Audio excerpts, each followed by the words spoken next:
In summer 2010, a Marine in Helmand marched 6 days through 135-degree heat with a 120-pound pack.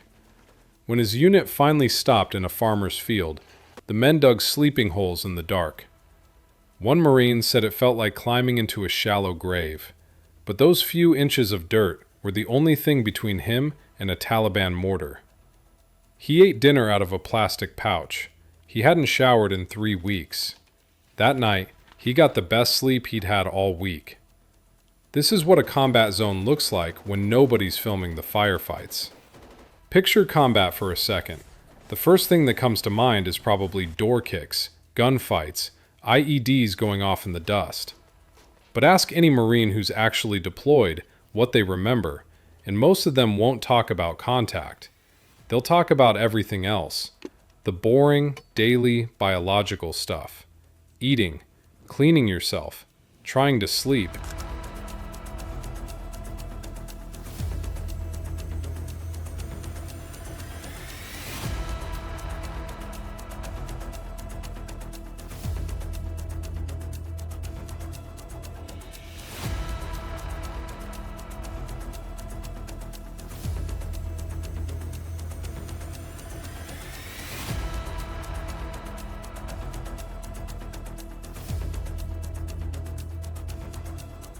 The basic things your body needs to do every single day to keep functioning, except now you have to do them inside a place that's actively trying to kill you.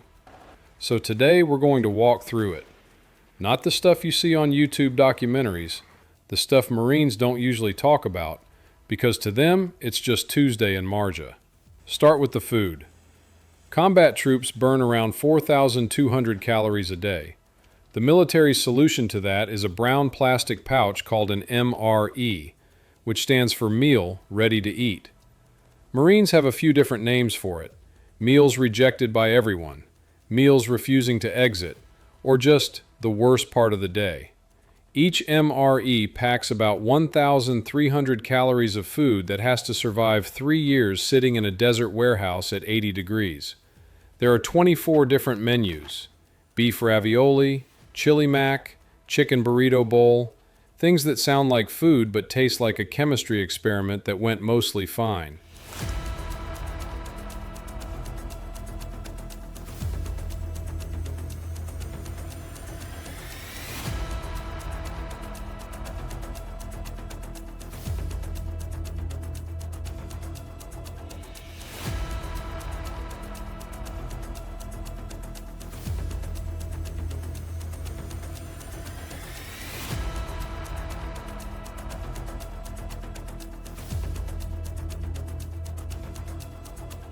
Here's the problem. The military designed MREs to keep a Marine fighting at 4,000 plus calories a day. But studies have found that troops in actual combat eat closer to 2,400. The food is so unappetizing and the situation so stressful that men literally lose weight while carrying enough rations to gain it. So Marines get creative. They develop a kind of MRE folk art. They mix peanut butter with cocoa powder and instant coffee to make something that resembles chocolate. They trade components like baseball cards.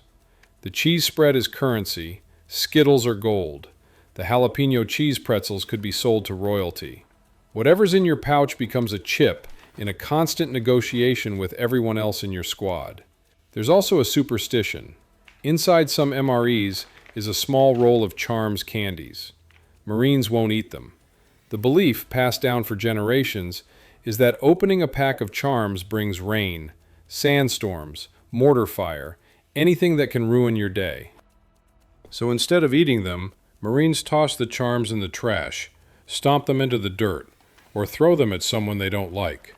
For longer missions, there's another option called the First Strike Ration. One pouch holds about 3,800 calories of food you can eat on the move. Pocket sandwiches, energy bars, caffeinated gum, all designed to be consumed while walking. A single FSR is the equivalent of 3 MREs, which sounds great until you realize you're now consuming an entire day's calories in 18 hours of non-stop movement, with no time to actually digest it.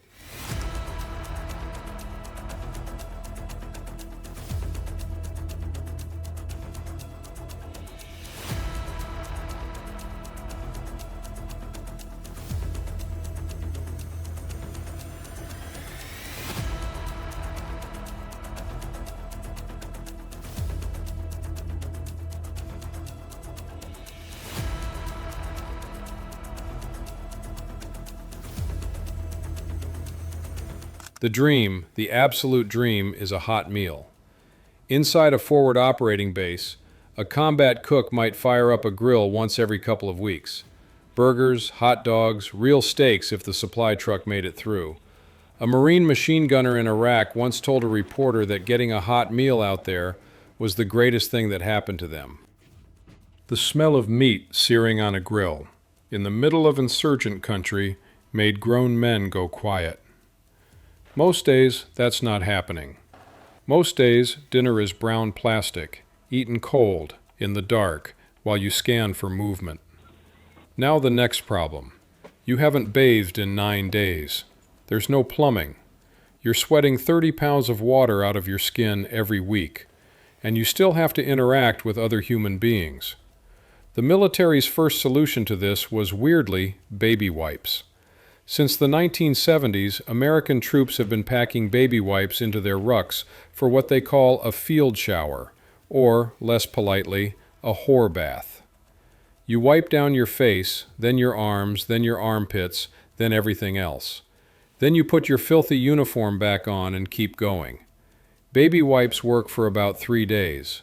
After that, you start to develop what one veteran described as a permanent layer of grime that won't come off. During the 2003 push to Baghdad, a Marine gunnery sergeant told a reporter that baby wipes had been keeping his skin from falling off. The day his unit finally got access to actual water, he said, washing it off hurt. Eventually, the military caught up. A Marine who'd served in Somalia in 1993 came up with the idea of a baby wipe the size of a beach towel, big enough to actually clean an entire body. It took him 15 years to bring the product to market, but by the late 2000s, troops in Afghanistan were carrying these full-body wipes on patrol. Add a little water, run the sheet over your body, throw it away. That was the shower. For Marines living on a forward operating base, things are slightly better. The military deploys what's called a field sanitation shower system, basically a couple of plastic stalls fed by a 500-gallon water bladder called a blivet. You get a few minutes of warm water, in a tent, in the desert, while you keep your rifle within arm's reach because this is still a combat zone.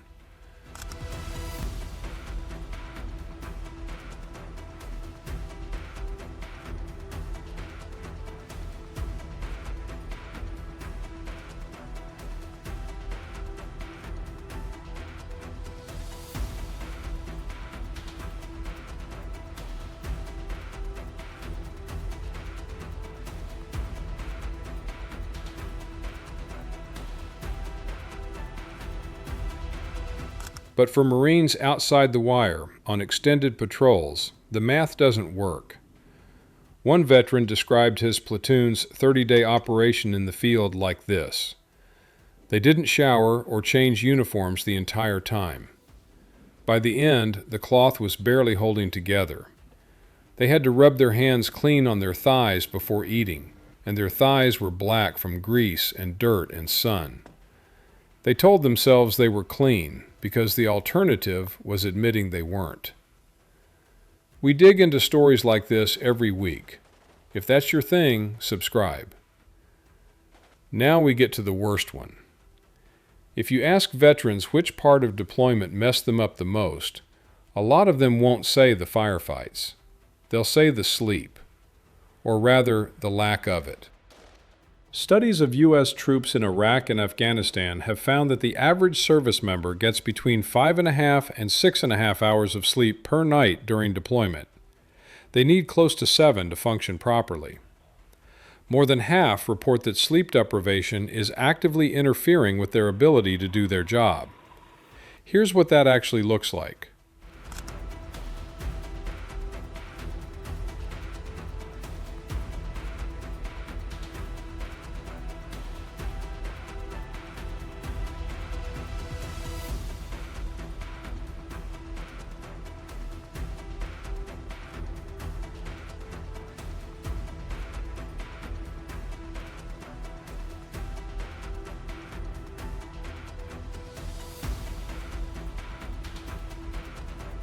When a Marine unit is operating outside a base, in hostile territory, somebody always has to be awake. Always. So the platoon runs what's called a watch rotation. The standard is 4 hours on, 4 hours off. When the unit gets stretched thin, that becomes 3 on, 9 off. When things get bad, the call goes out for 100%, which means everybody's awake, everybody's at their gun, nobody sleeps until the threat passes. Sleep in this environment isn't sleep. It's a series of short, panicked unconsciousness sessions, interrupted by a buddy shaking you because it's your turn on the line. There's a name for it. Combat napping. The principle is simple. You sleep when you can, where you can, for however long you can, because you don't know when the next chance will come. The photographs from Iraq and Afghanistan are surreal once you know what you're looking at. Marines sleeping in fighting holes they dug themselves, just deep enough to fit a body. Marines sleeping in gas masks after a chemical alert, because nobody wanted to be the one to take theirs off first. Marines sleeping on the hoods of Humvees, on the floor of armored personnel carriers, standing up against the wall of a compound they just cleared, with their rifle still in their hands. When the Marines first crossed into Iraq in 2003, there were no bases yet, no bunks, no tents. They slept on the dirt with the stars overhead, and the desert at night gets cold. So the trick was to find another Marine, dig a shared hole, and sleep back to back for warmth. As one veteran put it, he wouldn't be lying if he said he'd snuggled with another guy. Nobody cared. Warmth was warmth. But the body doesn't actually recover during combat naps. You're not getting REM sleep. You're not getting deep sleep. You're getting the bare minimum your brain needs to keep your eyes open and your trigger finger working. Over weeks and months, this accumulates into a fog. Decisions get harder, reaction times slow, you start hearing things that aren't there and missing things that are. The Pentagon has studied this for decades. They've built apps that predict when a Marine's cognitive performance will collapse. They've experimented with caffeine timing, with ammonia inhalants, with ketogenic diets, with sleep meditation CDs. Nothing actually replaces sleep. The only fix is more sleep, which is the one thing combat won't give you. So you've got food that doesn't fill you up, hygiene that's mostly a lie you tell yourself, and sleep that isn't really sleep.